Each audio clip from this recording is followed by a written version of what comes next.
I'm Amita, and I have been studying housing issues, particularly in the city of Mumbai, but also in different cities of India for some time now. Uh, yeah, and my interest is in issues where the social interfaces with the technical and produces differing kinds of outcomes. There have been attempts to redevelop parts of Dharavi since 1986, when the Prime Minister's grant project was introduced, and as a part of the slum upgradation program linked to that, there was a program where buildings were made in Dharavi for the first time. Okay. Since then, and the talks of large scale Dharavi redevelopment project have been there again since about 1999. Then the state housing policy in the country, the Maharashtra state housing policy, talked about the Dharavi redevelopment project. So from 2005, this talk has formally begun. Okay. Lots of resistance in 2006-7. Okay.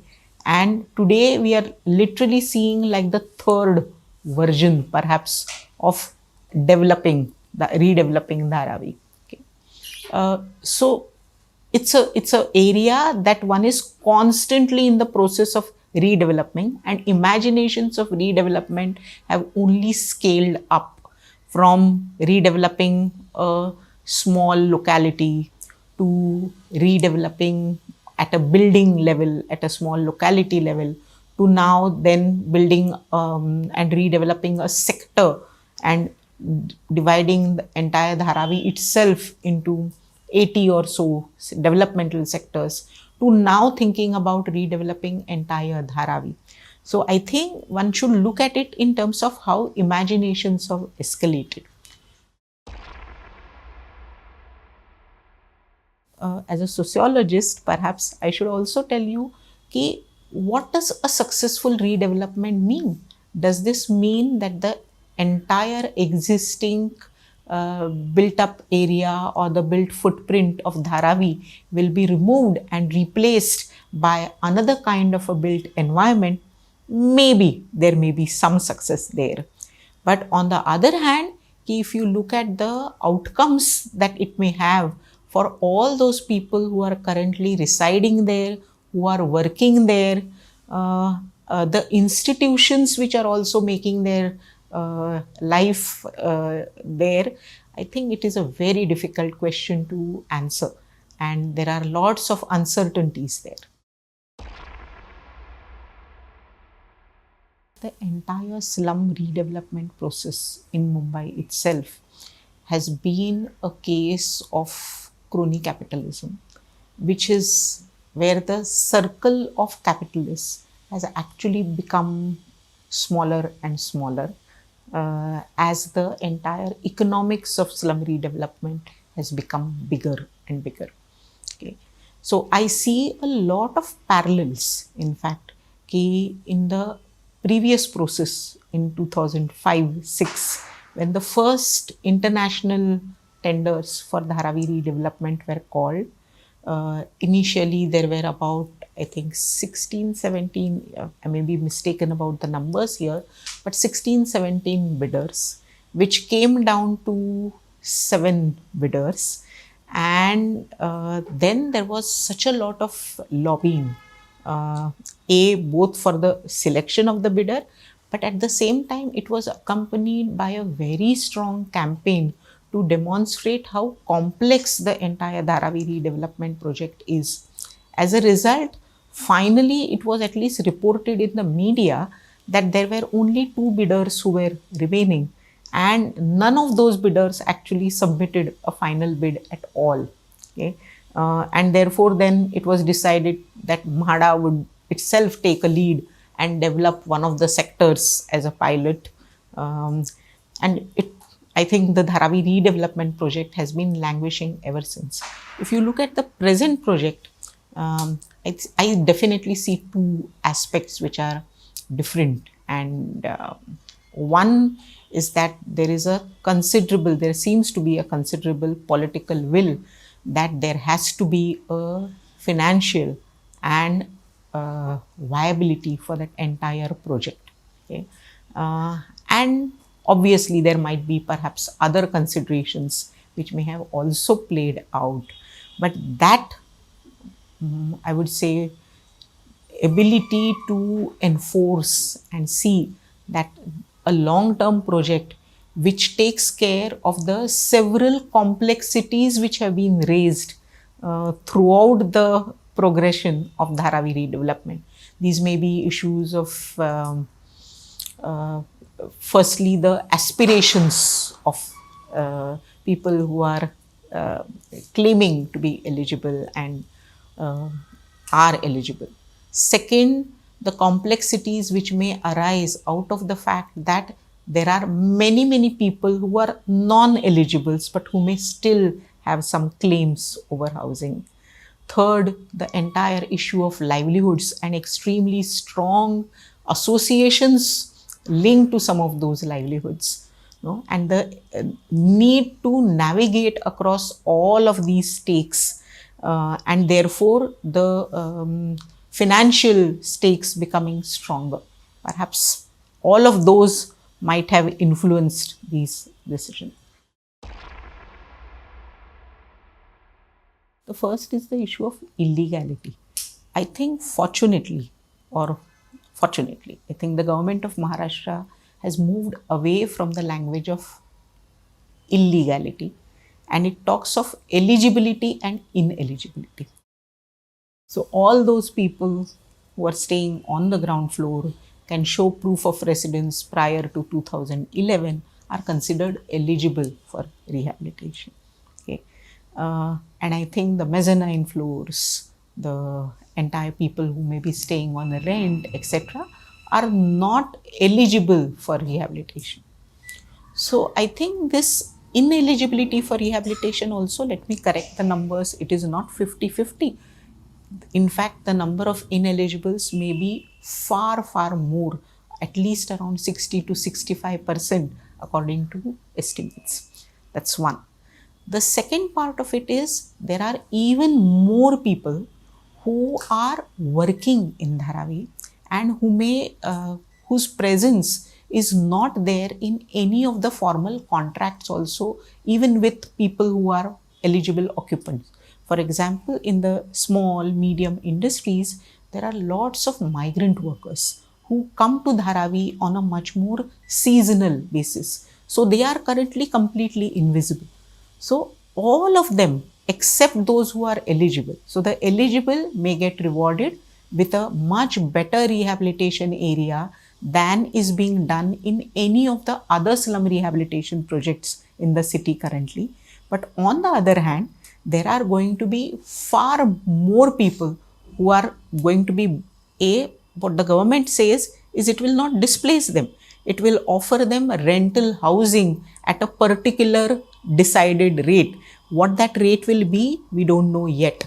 Okay, but if prices in Dharavi climb up and a rental price is also decided in relation to that, the implication is clearly going to be some kind of gentrification, etc., and there will be a indirect displacement.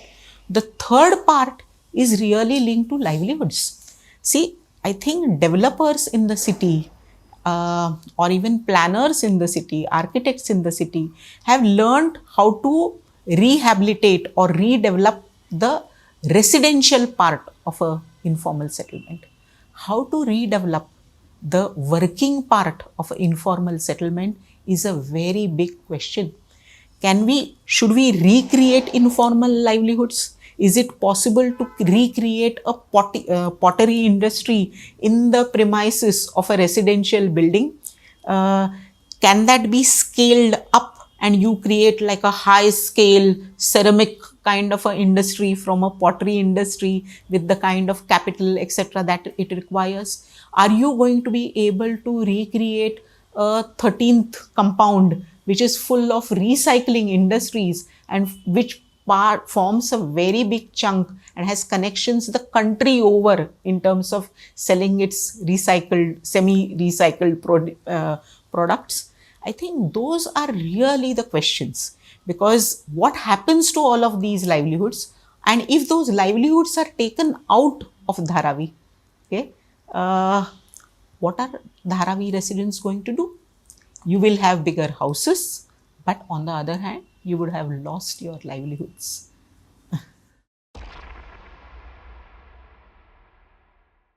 I think having an aspiration that every resident of Dharavi should be a millionaire perhaps is a laudable one.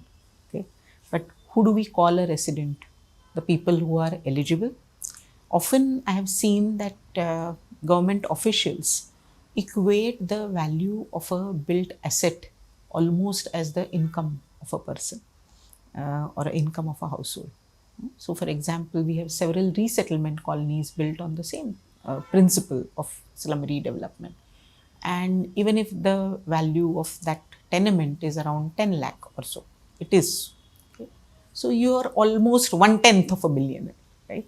And I'm sure with Dharavi, with the quality of buildings which may be built perhaps by the Dharavi redevelopment project, people may become like millionaires just by owning that asset, right? But are they going to be able to hold on to that asset? That is up, and that is completely uncertain. Because if you're, I also see, having closely studied at least a few of the settlements in Dharavi, I do see that people constantly show a pattern of incremental development, but yet there are several vulnerabilities which are also there within all of these lives. Okay, and I think that is something that really goes completely unrecognized by the current policies. No? If people are not going to be able to hold on to these assets, people are going to move out of Dharavi. Perhaps even after the first declaration of the Dharavi redevelopment project in 2005 itself, there may have been several original Dharavikars who must have moved out of Dharavi. And there are new absentee owners in their place as well. Owners, I'm saying, not occupants. Okay? And if those dynamics have already changed, one may see a new Dharavi. One may see several millionaires in Dharavi. I am not very sure who will stay in that Dharavi.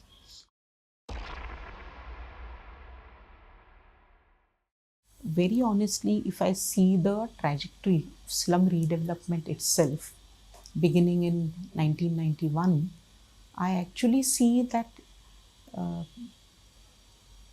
the first articulation of it as a rehabilitation project, as a project which is comprehensively meant to address the ills and the pains that people and residents of slums face, and therefore to address these needs, improve their health.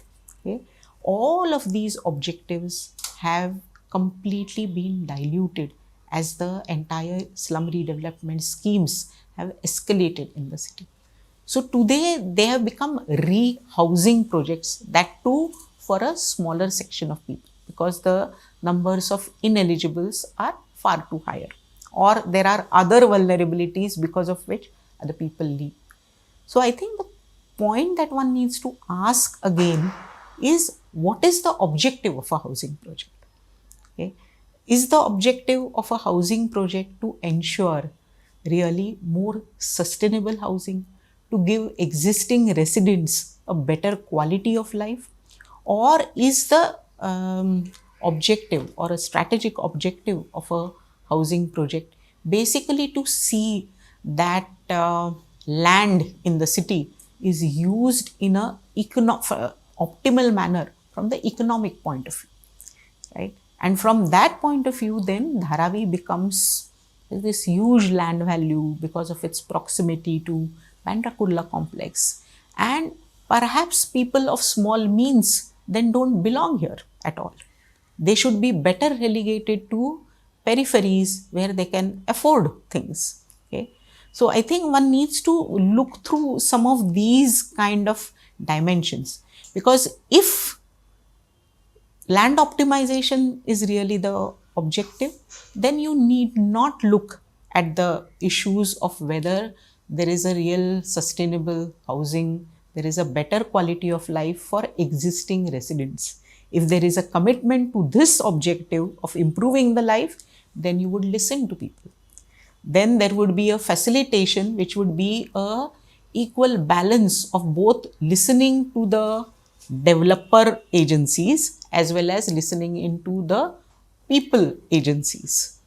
So that balance gets lost, I think, when you have a different objective in mind.